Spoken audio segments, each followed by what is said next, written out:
If the Falcons want to see their pass rush continue to flourish, they're going to need their edge rushers to step up.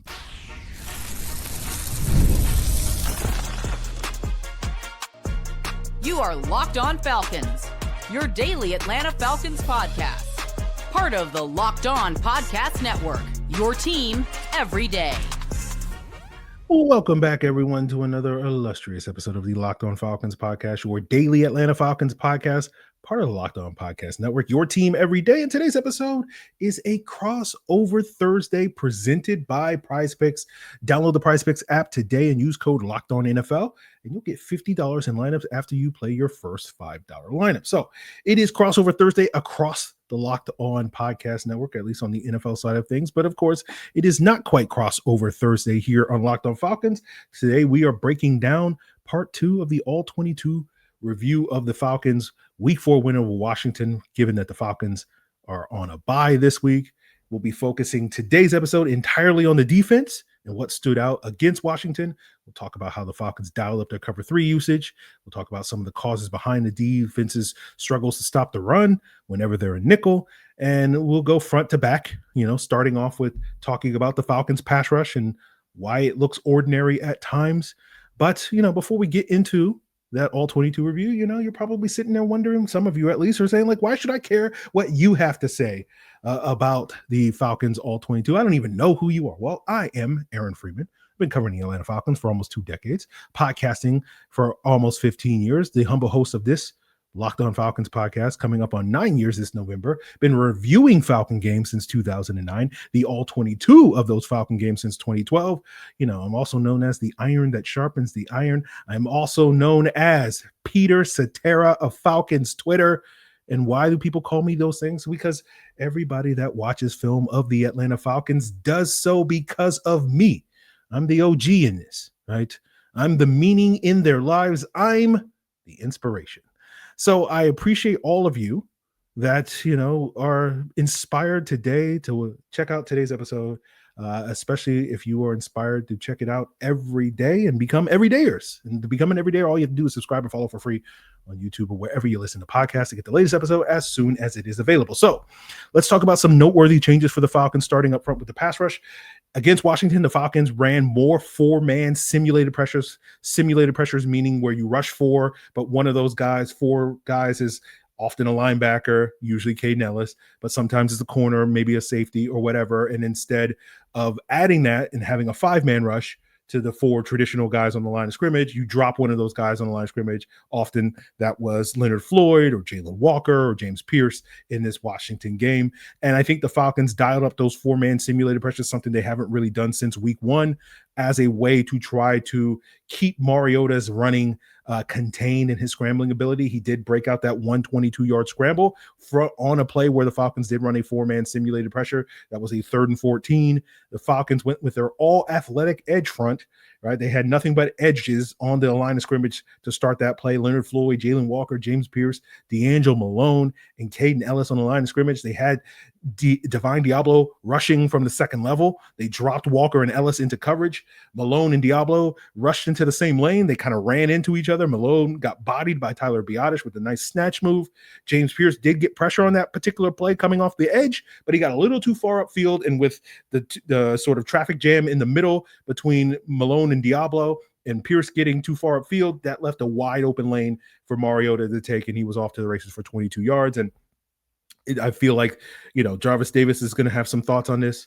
It's been a pet peeve of him, was why he seems to consistently have more issues with James Pierce, because he consistently tends to be a little less disciplined, getting a little too far upfield, trying to use that speed rush in order to win. And again, using that speed rush is not always a negative, because if you're getting the interior push up the middle, that speed rush can force quarterbacks to kind of step up in the pocket. Unfortunately, on that one play, the interior push wasn't there. Shout out to D'Angelo Malone for ruining that. But the Falcons' interior rush has been inconsistent this year. Sometimes it works, sometimes it does. It was better on Sunday against Washington. Shout out to Brandon Dorlus as sort of leading the charge in that. But I think the Falcons, for the most part, did a good job keeping Mariota scrambling contained outside of that one play. Hopefully they will continue to get better at that. That's been an issue for the first 3 games. Now, talking about the pass rush as a whole, the question is the pass rush good? And the answer is yes, right? I charted the Falcons getting pressure 59% of the time this past Sunday, which is well above that 35% benchmark. But if you look at other sources, right, PFF had the Falcons getting a pressure rate of 32%. Next Gen Stats had it at 33%. And I think probably most of us would agree, just looking at it at first glance, it seemed like the pass rush was more in line with those numbers than what my charting seemed to do, right? I'm obviously far more generous in what I count what is a pressure. And so I think the pass rush, the eyeball test seems to suggest for many people, and myself included, watching the game on Sunday, that the pass rush is a little more ordinary than exceptional, that my numbers would suggest that it is. And if the reasoning why that pass rush kind of looks ordinary goes back to a conversation we had with Jarvis Davis of Locked On Sports Atlanta last week, which is when the edge rushers aren't winning, I think the pass rush loses its impact, loses its oomph, right? The first two games, the edges were winning consistently. The last two games, not so much. Based off of my charting, again, I'm being more generous, but based off my charting, in week one, I had the edge rushers combined for 10 pressures in this game. Now, if you factor out all the unblocked pressures, the stunts, the cleanup plays and whatnot, they still combined for about 7 pressures. Week 2, they had 12 combined pressures. 7 of them are being those solo wins that were factoring out the unblocked stuff and the stunts and whatnot. Then it fell to 3 combined pressures in week 3. Then this past week, it was 8 combined pressures. But again, 4 of those pressures against Washington from the edge rushers were unblocked pressures. 2 were stunts. So we only really have 2 solo wins, if that's what we're going to call everything that isn't an unblocked pressure, isn't a stunt where an edge rusher is beating somebody with a pass rush move and whatnot. And so, again, I think the interior was a little bit better to kind of fill that gap than they were in week 3. Again, Brandon Dorlus, I had him with 3 pressures in this game. Caden Ellis led the team with 5 pressures, but Dorlus was right behind him. And to me, the reasoning why we've seen that drop off from the pass rush, I don't think is that deep. I think the quality of competition, right? The last 2 weeks, Carolina and Washington's tackles have been healthy. Minnesota and Tampa Bay's tackles were not. They were down their starting left tackle in those games. And I think the Falcons edge rushers in particular, in those first 2 weeks, kind of preyed on backup offensive tackles, bad offensive tackles. And that's not a bad thing. But you do want to see this edge rusher group be a little bit more consistent against the quality offensive tackles that we've seen the last 2 weeks, that we will continue to see over the next several games, right? Because that's going to be meaningful if this team is going to get pressure on some of these quarterbacks that the Falcons are going to face, including the next one, who's going to be the biggest challenge in Josh Allen, because he can beat you with his legs, he can beat you with his arm, and so we need to get pressure on Josh Allen. But the challenge for the Falcons is going to be that even if the edge rushers are better in the coming weeks, opposing teams are going to be able to potentially attack them with quick game like Carolina did, which is, Carolina didn't trust their offensive line. It's like, let's get the ball out of Bryce Young's hands early because the next 4 out of the next 5 opponents the Falcons face at quarterback are currently in the top 10 according to Next Gen Stats in terms of expected points added, or EPA, on throws that the time to throw is less than 2.5 seconds. So quick throws, right? Josh Allen is number 2. Brock Purdy, who the Falcons play, potentially will play. We'll see if Brock Purdy's healthy, but he's number 7. Drake May is actually number 1 according to Next Gen Stats. The following week, or the week after that, following week is Miami. Tua is 16.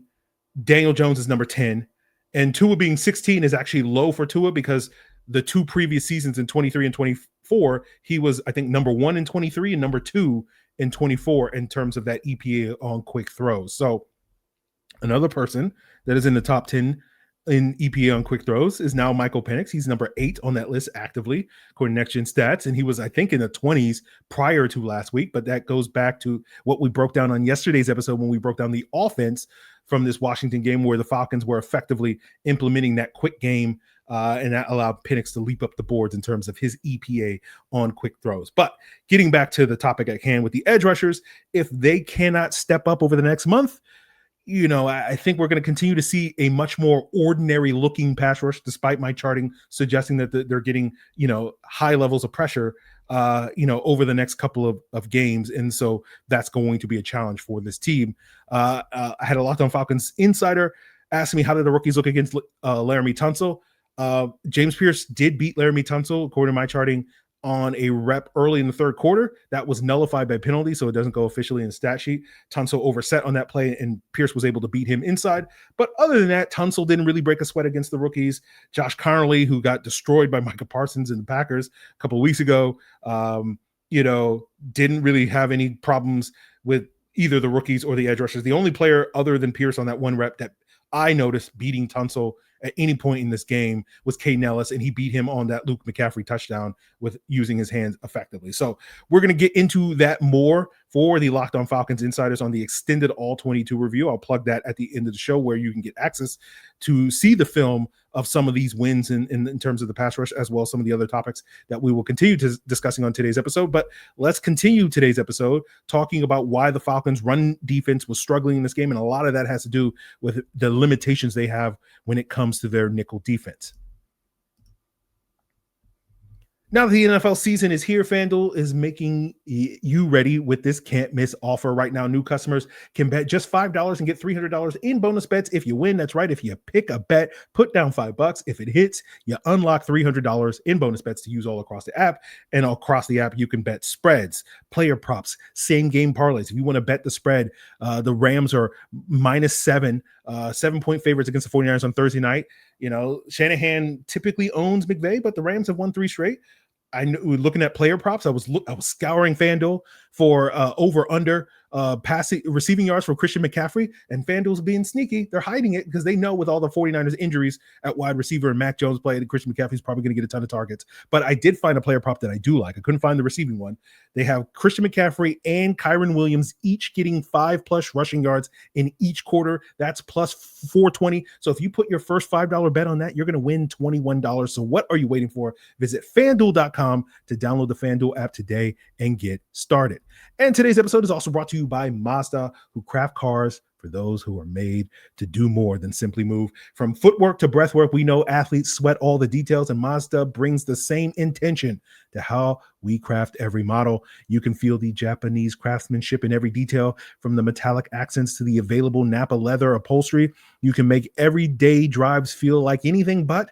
From smooth handling to intuitive controls, with the all-wheel drive standard in every crossover SUV, you can drive with confidence through almost any season. Like our players, we sweat every detail, because when you make every move count, impossible becomes irrelevant. Mazda, move and be moved. So later, when we talk about the run defense, later in the episode, we'll talk about why I don't think the Falcons, despite their struggles to stop the run, are that concerned about it. But it does continue to be an issue consistently throughout the season. And I think part of that against Washington was this was also Zach Harrison's, I think, worst game so far this season as a run defender. And that matters because I think he's been their most consistent interior run defender through the first month of the season. I know the PFF grades say otherwise. I think the PFF grades are wrong in terms of how they grade Zach Harrison's run defense. I did think David Onyemata stepped up this week, but Onyemata's kind of hit and miss. He's good in even weeks, and he's been bad in odd weeks so far this season.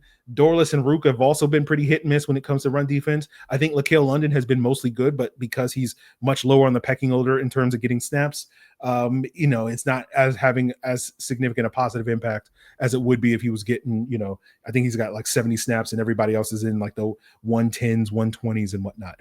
But maybe 130s if I'm not mistaken. But, we focus on the interior guys when it comes to that run defense, because one of the things we talked about over the summer when we were breaking down this 4-3 over front that the Falcons were bringing under Jeff Ulbrich that they've used primarily in their nickel defense, it tends to be very vulnerable against the interior run. It's designed to stop the outside run, but it's not so great against the interior run. And that is contributing to why the Falcons continue to struggle to stop the run whenever they're in their nickel defense, right? Against Washington's success rate running the football against the Falcons' base defense was 17%. They were successful on only 1 of 6 runs against the Falcons' base defense. And the Falcons typically play a 3-4 under front in their base defense, which is a 5-man front. And they play a 4-man front, which is that 4-3 over front in their nickel defense, or really a 4-2 over front, because, there isn't a third linebacker on the field. And Washington's success rate against that nickel front, or all of the nickel fronts, we'll talk about the second nickel front that the Falcons like to use, was 64%. They were 9 for 14 in terms of successful runs against that nickel front. And again, for those of you not familiar with success rate, any success rate over like 45% is considered really good. Anything above like 50 or 60% is considered elite. And so basically Washington had a ton of success running the football against that nickel front. Now, the Falcons try to offset this issue by using their penny front in their nickel, right? And that penny front is a 5-1 front, right? Where you have 3 down linemen, 2 edge rushers, and 1 off-ball linebacker. That almost exclusively is Caden Ellis kicking down to playing the edge rather than being that off-ball linebacker that you would have in a 4-2 front. And that was the hope to offset that vulnerability. And it was better than their 4-2 over front. Their penny front, Washington had a success rate of 50%. It's 3 out of 6, right? Now, that's better, still not good. And that penny front is meant to be a run-stopping front for nickel. You put 5 guys on the line of scrimmage, similar to what you have in the base defense. But the flaw with the penny front compared to the base defense is you only have 1 defender on the second level, right? That's typically Divine Diablo at that linebacker position. And to me, when I watch the Falcons and watch other teams, the penny front to me is generally effective at stopping outside runs, but not really inside runs, right? You saw it stop that outside run when I think Washington on the first play, their first run play of the game, they ran a jet sweep to Deebo Samuel. They had a penny front in, and you saw Billy Bowman along with Leonard Floyd and Divine Diablo sort of string that run out and give chase and shut that run down. But, and the 2 other run stops that Atlanta had in their penny front were basically one of those edge rushers, Jalen Walker one time and Caden Ellis another time, basically coming unblocked into the backfield and being able to get a stop, right? But Washington's 2 biggest runs of the game, that 48-yarder to Chris Rodriguez at the end of the first quarter, and then a 16-yarder to Bill Krosky-Merritt to start the third quarter, were against the Falcons' penny front.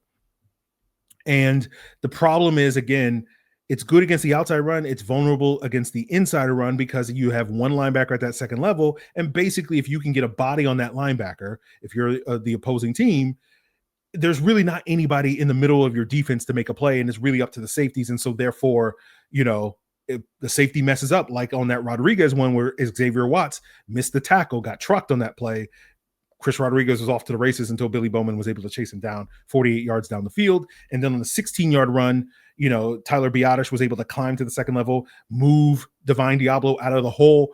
And then you had your only other second level defender, which is your nickel corner, Billy Bowman.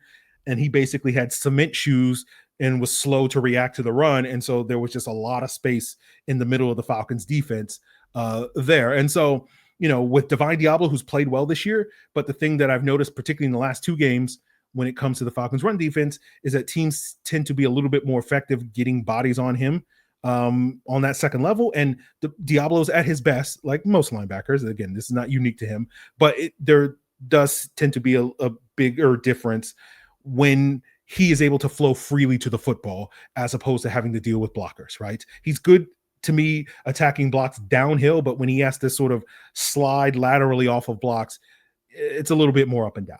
Now, with Billy Bowman, many of you guys are well aware of my frequent Billy Bowman criticisms here on the podcast and elsewhere. But that aforementioned play is kind of a great example of why I still have concerns about Billy Bowman, right? His size, frankly, is a bit of a liability when it comes to the run defense. And so to make up for that, he has to be smarter, tougher, faster. And it's still early. And so those are things that can still develop over the course of the season. And that will be something that we will continue to pay attention to throughout the season if that is coming. But this is, to me, where I think the average fan doesn't appreciate when it comes to rookies, because they assume that every rookie is going to get better oftentimes. And the 2 main reasons that rookies struggle are typically because either they're struggling mentally or they're struggling physically, right? Mentally, they're struggling because they don't really know what they're doing. They're trying to keep their head above water just mentally and processing all the things that they're seeing oftentimes for the first time in the NFL. And then physically, the struggles are this rookie's too small, he's too slow, he can't move, he can't jump, etc. Those things like that. And mental struggles typically do get better, although they don't always, right? Shout out to our guys Duke Riley and Devondre Campbell as linebackers that did not get better mentally over the course of the 4 years or 3.5, I think, with Duke Riley that they played in Atlanta. But physical limitations rarely get better, right? Now, it's different maybe if a guy enters the league at like age 19 or 20 where his body can still do some physical maturing, but if you're 22 like Billy Bowman, 23, 24, etc., you're probably going to be what you are at that point for the rest of your career. And for me with Billy Bowman, the mental has to be kind of exceptional to make up for the physical limitations. And I tend to be a lot more skeptical of whether or not that's going to be the case. So we'll see if Billy Bowman can get better. I'm not trying to sit here and say that the Falcons nickel defense is bad because of Billy Bowman, but it's not, it doesn't help when you have, a tiny baby human being, an infant, in the middle of your defense dealing with the size and physicality of, professional NFL football players. So we will talk more about the back end of the Falcons defense and why they were using more cover 3 in this game than they had been using in the prior weeks as we wrap up today's all 22 review here on Locked On Falcons. So with the NFL season being back, there's nothing better than getting into the stadium surrounded by fans and cheering on your favorite team. And, the Falcons are going to be off this week, but you're going to be able to get back into the stadium in a couple of, 2 Mondays from now or whenever, and FanDuel's going to help. I mean, not FanDuel, Game Time is going to help you do that, right? And Game Time is backed by the Game Time guarantee, where you always get 100% authentic tickets delivered on time at the best price. Plus, all fees are included, so the price you see is the price you pay. And, FanDuel makes it simple, right? You can get the exact view from your seat before buying. So take the guesswork out of buying tickets. Don't have that FOMO with Game Time. Download the Game Time app, create an account, and use code LOCKEDONNFL, and you'll get $20 off your first purchase. Terms apply. Again, redeem code LOCKEDONNFL for $20 off. Swipe, tap, ticket, go. Download Game Time today. So in this Washington game, we saw the Falcons dial up a lot of cover 3 in the second half of this game. It was almost exclusively their main coverage that they used after they went up 24-13 about midway through the third quarter against Washington. And I think a lot of that was with the idea of stopping the run. That's kind of the idea with the cover 3, which is it's easier to get that second safety in the run fit than you would if you're playing, cover 2 or cover 4 or cover 6, which is the Falcons, typically preferred coverages, which we'll talk about later in the episode. But, it wasn't that effective because most of Washington's success running the football came after that point when they were using more cover 3. Washington's success rate before Atlanta took that 24-13 lead midway through the third quarter was, I believe, about 25%. And then after it was 80%. And despite what we just talked about with the struggles of the Falcons run defense, for that reason, I don't know if the Falcons are that worried about the run defense, right? They obviously don't want teams to run the ball effectively. But as we heard from Jeff Ulbrich after the draft, or the night of the draft, he basically said, hey, we've built this team to play with leads.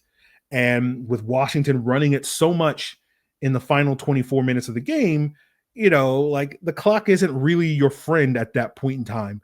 And so if Atlanta can continuously score 30 plus points a game, like they did last week against Washington, I think the fact that they may have a suspect run defense is not going to really hurt this team. Right. And so, but I do think Washington was able to score under each of their last 3 possessions in this game because they were effective moving the ball relatively easy because they were able to run the football effectively. So I would love to be wrong on this. We'll see if the Falcons offense can, keep this up. I kind of still expect it to be a bit of a roller coaster over the next month, given some of the defense that they'll be facing, but we'll see how the Falcons handle that. And if they, can play with those leads and kind of make this run defensive issue, not moot, but less of a backbreaking issue. Obviously if a team is effective running the football and the Falcons only score 13 points in the game, that's going to be very problematic, as opposed to if the Falcons could score 33 points a game, or at least theoretically. So we'll see if the offense can kind of be their best run defense is kind of what I'm getting at. But, I'm sure when we talk about the cover 3, some of you are like, I've seen some Twitter charts, Aaron, that suggest that the Falcons already play a ton of cover 3. What do you mean they were dialing up more cover 3 than usual? I know F-Ball Insights on Twitter has the Falcons, releases a weekly coverage chart that has the Falcons with like the third highest cover three rate in the NFL. And I would just say I wouldn't necessarily trust those, right? I think a lot of the plays that get charted as cover three aren't really cover three. Like I know in this Washington game, Washington played a decent amount of Tampa 2. That was inverted Tampa 2, which looks a lot like cover three because they're both 3 deep looks. Where that middle of the field safety in cover three is doing something very different than what he's doing in an inverted Tampa 2 look. But those plays, if I'm not mistaken, all got charted as cover three and not cover two, like what they really are. And so for the Falcons, I think a lot of their cover three stuff that gets charted elsewhere as cover three, I think is when I'm watching the film, I chart as like cover 4, cover 6. I even think a decent chunk of their man coverage also gets charted when they're in cover 1, man coverage gets also charted as cover 3. So now, to be fair to the differing opinions on what coverage it is, I know for me, I'm not always sure of the coverage. About on average, on a weekly basis, I would say about 20 to 25% of the time, I'm like, I don't know exactly what that coverage is. And I have to make an educated guess, and I could be guessing wrong in that regard. But based off my charting, the Falcons have been predominantly through 4 games a man coverage team. They've played cover 1 33% of the time. They've played cover 4, which is their favorite zone coverage, which was something that Jeff Ulbrich did a ton of in New York when he was the DC there, 29% of the time. So just right behind it.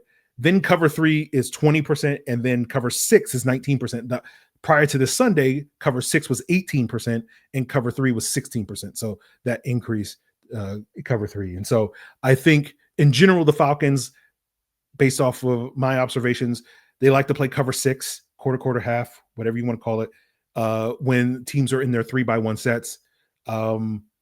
And, they like to play cover 1 and cover 4 a lot more, and then they'll mix in cover 3 whenever they feel like it. So, we'll get into a lot more of this stuff, at least the film aspect of it on the extended all 22 review. So you can check that out if you are a Locked On Falcons Insider. It's exclusive to the Locked On Falcons Insider. You can join at the link in the description below at joinsubtext.com/LockedOnFalcons. You get not only insights from me throughout the week, and certainly on Sunday with my live observations on the game. And, the next time it'll be on a Monday night against the Bills.